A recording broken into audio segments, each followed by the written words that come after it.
ಬ್ರೇಕ್ಗೂ ಮುನ್ನ ಮೊದಲ 3 ರಾಶಿಯ ವಾರದ ಫಲಾಫಲ ಏನು ಅನ್ನೋದನ್ನು ತಿಳ್ಕೊಂಡ್ವಿ. ಈಗ ಶಾಸ್ತ್ರಿಗಳೇ, ಮುಂದಿನ 3 ರಾಶಿ ಕಟಕದಿಂದ ಕನ್ಯಾವರೆಗೂ ಹೇಗಿದೆ ಫಲಾಫಲಗಳು ನೋಡಲು ಹೋಗೋಣ. ಕರ್ಕಟಕ ರಾಶಿಯವರಿಗೆ ರವಿ ಸಂಕ್ರಮಣ ನಿಮ್ಮ ಪಾಲಿಗೆ ಒಂದು ಒಳ್ಳೆಯ ಫಲ ತಂದುಕೊಡುತ್ತೆ. ವೃತ್ತಿಯಲ್ಲಿ ವಿಶೇಷ ಗೌರವ, ಹಣ ನಷ್ಟ, ಅಲೆದಾಟ ಸ್ವಲ್ಪ ಮಟ್ಟಿಗಿದೆ, ಅದು ಆತಂಕ ಬೇಡ.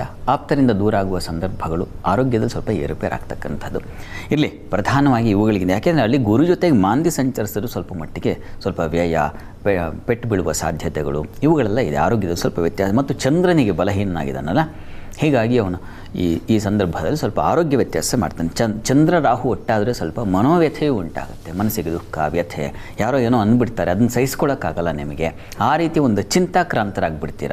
ಒಂದು ಸಣ್ಣ ವಿಚಾರವೇ ತುಂಬ ದೊಡ್ಡದಾಗಿ ಕಾಡುತ್ತೆ ನಿಮಗೆ. ಆ ರೀತಿಯ ಒಂದು ಸಂದರ್ಭ ಇದೆ, ಇಲ್ಲ ಅಂತಲ್ಲ. ಆದರೆ ಈ ಸಂಕ್ರಮಣ ಮಂಗಳವಾರದ ಮಟ್ಟಿಗೆ ನಿಮ್ಮ ಪಾಲಿಗೆ ವೃತ್ತಿಯಲ್ಲಿ ಒಂದು ಬಲ ಬರುತ್ತೆ. ಅದು ನಿಮಗೆ ಎಷ್ಟೋ ಸಮಾಧಾನ ತಂದುಕೊಡುತ್ತೆ. ಧನಾಧಿಪತಿ ಕರ್ಮಸ್ಥಾನಕ್ಕೆ ಬಂದಾಗ ವೃತ್ತಿಯಲ್ಲಿ ನೀವು ಕೆಲಸದ ಮನೆ ಆ ಸ್ಥಳಕ್ಕೆ ಬಂದು ಒಂದು ಸಣ್ಣ ಒಂದು ಕೀಬೋರ್ಡ್ ಮುಟ್ಟಿದ್ರೆ ಸಾಕು ದುಡ್ಡು ಬರುತ್ತೆ ಅಂತ, ಆ ರೀತಿಯಲ್ಲಿ ಮುಟ್ಟಿದ್ದೆಲ್ಲ ಬಂಗಾರ ಅಂತೀವಲ್ಲ, ಆ ರೀತಿಯ ಸಾಧ್ಯತೆಗಳು ಹಣಕಾಸಿನ ಮಟ್ಟಿಗೆ ಸ್ವಲ್ಪ ಮಟ್ಟಿಗೆ ಬಲವನ್ನು ತಂದುಕೊಡ್ತಾನೆ ಸೂರ್ಯಗ್ರಹ, ಸಂಶಯ ಇಲ್ಲ.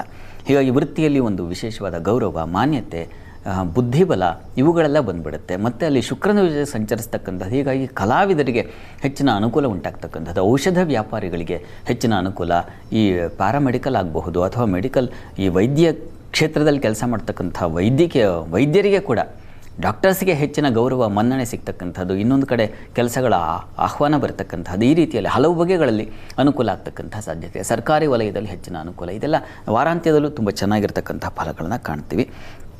ಸ್ವಲ್ಪ ಆರೋಗ್ಯದ ಮಟ್ಟಿಗೆ ಸ್ವಲ್ಪ ಏರುಪೇರಾಗಬಹುದು. ಮನಸ್ಸು ಮತ್ತು ದೇಹ ಎರಡೂ ನಿಮಗೆ ಸ್ವಲ್ಪ ತ್ರಾಸು ಮಾಡಬಹುದು. ಅದರ ಹೊರತಾಗಿ ನಿಮಗೆ ಉಳಿದಾಗಿ ಚೆನ್ನಾಗಿದೆ. ತಂದೆ ಮಕ್ಕಳಲ್ಲೂ ಒಂದು ವಿಶ್ವಾಸದ ಪ್ರೀತಿ ವಿಶ್ವಾಸ ಕಾಣಲಿಕ್ಕೆ ಅವಕಾಶ. ಮನಸ್ತಾಪಗಳದು ಕುಜ ಕಾರಣದಿಂದ, ಕುಜ ಅಲ್ಲಿ ಚಂದ್ರ ಕುಜ ಶನಿ ಒಟ್ಟಾಗ್ತಾರೆ, ಮನಸ್ತಾಪ ಇದೆ. ಆದರೆ ರವಿ ಕಾರಣದಿಂದಾಗಿ ನಿಮಗೆ ಅದರಲ್ಲೂ ಸ್ವಲ್ಪ ಸಮಾಧಾನ ಸಿಗುತ್ತೆ, ಆತಂಕ ಬೇಡ. ಪ್ರಾರ್ಥನೆಗೆ ಕರ್ಕಟಕ ರಾಶಿಯವರಿಗೆ ನರಸಿಂಹ ಸನ್ನಿಧಾನದಲ್ಲಿ ತುಳಸಿ ಸಮರ್ಪಣೆ ಮಾಡಿ, ತುಳಸಿ ಅರ್ಚನೆ ಮಾಡಿಸಿ, ಹೆಚ್ಚಿನ ಅನುಕೂಲ ಉಂಟಾಗುತ್ತೆ. ದುರ್ಗಾ ಕವಚವನ್ನು ಹೇಳ್ಕೊಳ್ಳಿ, ಅದು ಬಲ ಕೊಡುತ್ತೆ. ಇನ್ನು ಸಿಂಹರಾಶಿಗೆ ಹೋಗೋಣ. ಸಿಂಹರಾಶಿಯವರಿಗೆ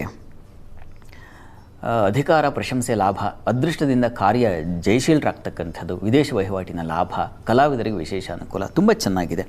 ರಾಷ್ಟ್ರಾಧಿಪತಿ ಬಲಿಷ್ಠನಾದಾಗ ಅಲ್ಲಿ ಧೈರ್ಯಂ, ಸಾಹಸಂ ಅಂತೆಲ್ಲ ಹೇಳುತ್ತೆ. ಧೈರ್ಯ ಮುಖ್ಯವಾಗಿ ಬೇಕಾಗಿರ್ತಕ್ಕಂಥದ್ದು, ಬುದ್ಧಿ ಧೈರ್ಯವೂ ಹೌದು, ಮನೋಧೈರ್ಯವೂ ಹೌದು, ಅದೂ ಉಂಟಾಗುತ್ತೆ ಅನ್ನೋದನ್ನು ಸೂಚಿಸುತ್ತೆ. ಮೇಷರಾಶಿಯಲ್ಲಿ ಅವರಿಗೆ ಏನು ಫಲವೋ ಸಿಂಹಕ್ಕೂ ಅದೇ ಫಲವನ್ನು ಅನ್ವಯ ಮಾಡಿಕೊಳ್ಬಹುದು. ಅಲ್ಲಿ ಪ್ರಚಿತಶ್ಚತುರಃ ಅಟನಃ ಅಂತೆಲ್ಲ ಹೇಳುತ್ತಲ್ಲ, ಹಾಗೆ ಪ್ರಸಿದ್ಧಿಗೆ ಬರತಕ್ಕಂಥದ್ದು. ಭಾಗ್ಯಸ್ಥಾನದಲ್ಲಿ ಸೂರ್ಯ ಸಂಚರಿಸುವಾಗ ದೈವಾನುಕೂಲದಿಂದ ಪ್ರಸಿದ್ಧಿ ಬಂದುಬಿಡುತ್ತೆ. ಮೇಷರಾಶಿಯವರಿಗೆ ಸ್ವಂತ ಬಲದಿಂದ ಪ್ರಶಂಸೆ ಬಂದರೆ ನಿಮಗೆ ದೈವಾನುಕೂಲದಿಂದ ಬರತಕ್ಕಂಥದ್ದು, ಇದು ದೊಡ್ಡದಾಗುತ್ತೆ. ಹೀಗಾಗಿ ನಾವು ಸಂಪಾದನೆ ಮಾಡೋದು ಸ್ವಲ್ಪ, ಆ ದೈವ ಕೊಟ್ಬಿಟ್ರೆ ಅದು ಮಹತ್ತರವಾಗಿರುತ್ತೆ. ಆ ರೀತಿಯ ಒಂದು ಶುಭ ಫಲವನ್ನು ಕಾಣುವ ಸಾಧ್ಯತೆ ಚೆನ್ನಾಗಿದೆ. ವಾರದ ಅಂತ್ಯ ಭಾಗದಲ್ಲಿ ಗಮನಿಸ್ಕೊಂಡ್ರೆ ವಾರಾಂತ್ಯದಲ್ಲೂ ಹಿರಿಯರಿಂದ ಗೌರವ, ಸಲಹೆಗಳು ಸಿಗ್ತಕ್ಕಂಥದ್ದು. ತಂದೆ ಮಕ್ಕಳಲ್ಲಿ ಸ್ವಲ್ಪ ಮಟ್ಟಿಗೆ ಮನಸ್ತಾಪಗಳು ಅದಿರುತ್ತೆ, ಆದರೆ ರವಿ ಕಾರಣದಿಂದಾಗಿ ಅದು ಶಮನವಾಗುತ್ತೆ, ಆತಂಕ ಬೇಡ. ಹಿರಿಯರಿಂದ ಗೌರವ, ಸಲಹೆಗಳು ಏನು ಕಡಿಮೆ ಇಲ್ಲ. ಅವರಿಂದ ಒಳ್ಳೆಯ ಉತ್ತಮವಾದ ಸಲಹೆ ಸಿಕ್ಕರೆ ಅದು ನಿಮ್ಮ ಬದುಕಿಗೆ ಒಂದು ಒಳ್ಳೆಯ ಗುರಿಯನ್ನು ತೋರಿಸುತ್ತೆ. ಆ ರೀತಿಯಲ್ಲೆಲ್ಲ ತುಂಬ ಚೆನ್ನಾಗಿದೆ. ಮುಖ್ಯವಾಗಿ ರವಿಯಿಂದಲೇ, ಅಲ್ಲಿ ರವಿ ಶುಕ್ರರಿಂದಾಗಿ ಹೆಚ್ಚಿನ ಅನುಕೂಲ ಕಾಣ್ತೀರ, ಸಂಶಯ ಇಲ್ಲ. ಒಳ್ಳೆಯ ಕಾರ್ಯಗಳಲ್ಲಿ ಒಂದು ಕೌಶಲ್ಯ ಮತ್ತು ಅದಕ್ಕೆ ಹೆಚ್ಚಿನ ಧನಲಾಭ ಇವುಗಳನ್ನು ಕಾಣ್ತಕ್ಕಂಥ ಸಾಧ್ಯತೆ ತುಂಬ ಚೆನ್ನಾಗಿದೆ. ಪ್ರಾರ್ಥನೆಗೆ ಶಿವಪಾರ್ವತಿಯರಿಗೆ ಅಭಿಷೇಕ ಮಾಡಿಸ್ತಕ್ಕಂಥದ್ದು ತುಂಬ ಒಳ್ಳೆಯದು. ನಿಮ್ಮ ರಾಶಿಗೆ ಕಾಡ್ತಕ್ಕಂಥದ್ದು ರಾಹು ಚಂದ್ರರ ಒಂದು ತೊಂದರೆ ಮತ್ತು ರಾಹು ಕೇತುಗಳ ಬಾಧೆ. ಇದು ನಿಮ್ಮ ದಾಂಪತ್ಯದಲ್ಲಿ ಸ್ವಲ್ಪ ಮನಸ್ತಾಪ, ಭಿನ್ನಾಭಿಪ್ರಾಯ ಇವುಗಳನ್ನು ತಂದುಕೊಡುತ್ತೆ. ರವಿ ಒಬ್ಬ ಚೆನ್ನಾಗಿದ್ದರೆ ಸಾಲದಲ್ವ, ಬೇರೆ ಗ್ರಹಗಳು ಪ್ರಾಣ ತೆಗೆಯಕ್ಕಿದಾವಲ್ಲ, ಹೀಗೆ ಇರುತ್ತೆ. ಅದಕ್ಕೆ ಆಗಲೇ ಹೇಳಿದ್ನಲ್ಲ, ಆಗ ಎರಡೂ ಫಲಗಳು ಇದ್ದೇ ಇರ್ತದೆ. ನಿಮ್ಮ ರಾಶಿ ಗುರುಬಲ ಇದೆ, ಹೀಗಾಗಿ ರವಿ ಬಲ ಗುರುಬಲ ಇದ್ದರೆ ಸಾಕು, ಬೇಕಾದಷ್ಟಾಯಿತು. ಆ ನೋವನ್ನು ಸಹಿಸ್ಕೊಳ್ಳೋಕ್ಕೆ ಬೇಕಾದಷ್ಟು ಬಲ ಅಂತೂ ಖಂಡಿತ ಸಿಗುತ್ತೆ, ಯೋಚನೆ ಬೇಡ. ಇನ್ನು ಕನ್ಯಾ ರಾಶಿಗೆ ಹೋಗೋಣ.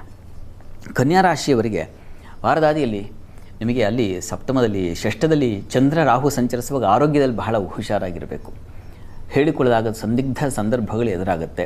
ರಾಜಕಾರಣಿಗಳಿಗೆ ಸ್ವಲ್ಪ ಹಿನ್ನಡೆ ಬರ್ತಕ್ಕಂಥದ್ದು. ನಿಮ್ಗೆ ಅಷ್ಟಮಕ್ಕೆ ಹೋಗ್ತಾನಲ್ಲ ರವಿ, ಈ ಕಾರಣದಿಂದಾಗಿ ಸ್ವಲ್ಪ ಮಟ್ಟಿಗೆ ವ್ಯಥೆಯೇ ಉಂಟಾಗುತ್ತೆ. ಯಾವುದನ್ನು ಹಿತ, ಯಾವುದನ್ನು ಸುಖ ಅಂದ್ಕೊಂಡಿರ್ತೀರೋ ಅದರಿಂದಲೇ ನಿಮಗೆ ಸಹಿಸಲಾರದ ದುಃಖ, ವ್ಯಥೆ, ನೋವು ಇವುಗಳು ಉಂಟಾಗುವ ಸಾಧ್ಯತೆ ಇದೆ. ದಾಂಪತ್ಯದಲ್ಲೂ ಮನಸ್ತಾಪಗಳು ಉಂಟಾಗಬಹುದು. ಮತ್ತು ಮನಸ್ಸಿಗೆ ತುಂಬ ವ್ಯಥೆ ನೋವು ಉಂಟಾಗ್ತಕ್ಕಂಥದ್ದು, ಸ್ತ್ರೀಯರಿಗೆ ಸಾಲ ಶತ್ರುಗಳ ಬಾಧೆ ಬರ್ತಕ್ಕಂಥದ್ದು, ಆಪ್ತರೇ ಶತ್ರುಗಳಾಗ್ಬಿಡ್ತಕ್ಕಂಥ ಸಾಧ್ಯತೆ ಇವುಗಳನ್ನು ಸೂಚಿಸ್ತಾ ಇದೆ.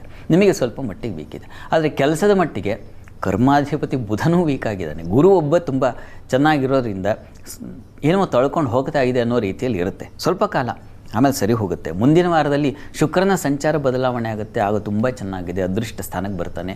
ಒಂದು ವಾರದ ಮಟ್ಟಿಗೆ ನೀವು ಸ್ವಲ್ಪ ಕಹಿಯಾಗಿದೆ, ಯೋಚನೆ ಮಾಡಬೇಡಿ. ಇನ್ನು ವಾರದ ಅಂತ್ಯ ಗಮನಿಸೋಣ.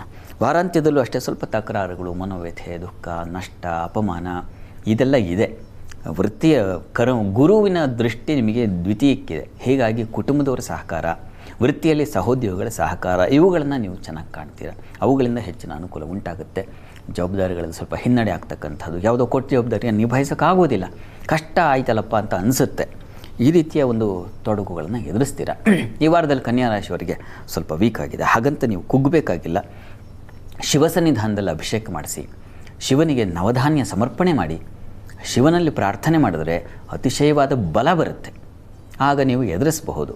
ಆರಾಧನೆ ಇದೆಯಲ್ಲ, ನಮಗೆ ಯಾವಾಗ ನಮ್ಮ ಮನುಷ್ಯನಿಗೆ ಕುಗ್ಗುತ್ತಾನೋ ಆಗ ದೈವದ ಮೊರೆ ಹೋಗಬೇಕು.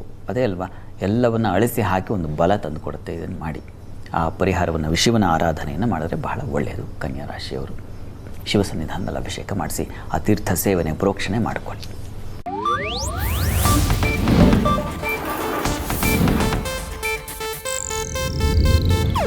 ಇದು ಏಷ್ಯಾನೆಟ್ ನ್ಯೂಸ್ ನೆಟ್ವರ್ಕ್ ಪ್ರಸ್ತುತಿ.